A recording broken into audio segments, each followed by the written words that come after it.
ফোনে শুধুমাত্র কথা হয়েছিল অপর্ণা একটা 5 পাউন্ডের কেক লাগবে আমার মেয়ের ফার্স্ট বার্থডের জন্য। আর হ্যাঁ, সেই কথা মতোই আমি শুরু করে দিয়েছিলাম কেক বানানো। হ্যালো এভরিওয়ান, চলে এসেছি একটা নতুন ডল কেক ডিজাইন নিয়ে। অর্ডারটা করেছিল আমার খুব কাছের একটা বন্ধু, ওর মেয়ের ফার্স্ট বার্থডের জন্য। এখানে পুরো কেকটাই কাস্টমাইজ ছিল, রেফারেন্স যে ফটোটা আমাকে দেওয়া হয়েছিল ঠিক সেই মতোই কেকটা বানানোর চেষ্টা করেছিলাম। ফ্লেভারটা ছিল ম্যাঙ্গো।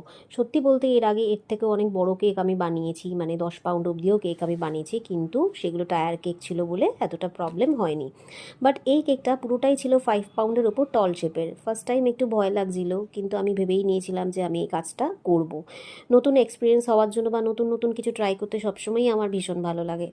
তোমরা দেখতেই পাচ্ছ যে ভিডিওটা যখন স্টার্ট করেছি তখন অলরেডি 3 পাউন্ডের মতো কেক অলরেডি কমপ্লিট হয়ে গেছে।